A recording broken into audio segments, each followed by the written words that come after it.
Telangana assembly స్పీకర్గా నియామకమైన గడ్డం ప్రసాద్కు శుభాకాంక్షలు తెలిపిన రవాణా మరియు బీసీ సంక్షేమ శాఖల మంత్రి పొన్నం ప్రభాకర్. గతంలో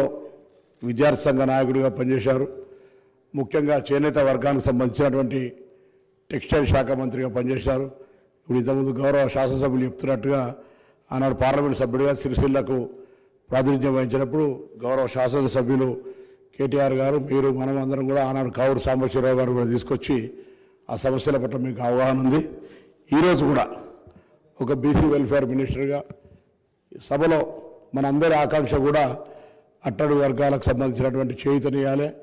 వాళ్ళందరినీ పైకి తీసుకురావాలనే అంశం మీద మీరు కూడా ఆ వర్గాలకు సంబంధించిన ప్రతినిధిగా, వాళ్ళ సమస్యలు తెలిసిన వ్యక్తిగా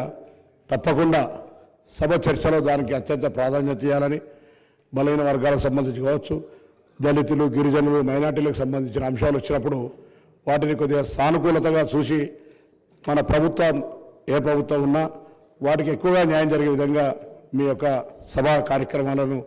ముందుకు సభ్యులందరూ కూడా మార్గదర్శకత్వం చేయాలని ఆకాంక్షిస్తూ, మేము ఎన్ఎస్సీఐ నాయకుడిగా ఈరోజు సభాపతిగా ఎదిగినటువంటి సందర్భంగా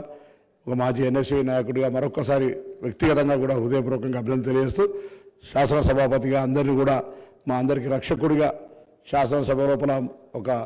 శాసనసభ్యులు 3వ తెలంగాణ శాసనసభ్యుల గౌరవాన్ని పెంపొందించే విధంగా మీ యొక్క మార్గదర్శకత్వం ఉంటుందని ఆశిస్తూ మరొకసారి శుభాకాంక్షలు తెలియజేస్తాం.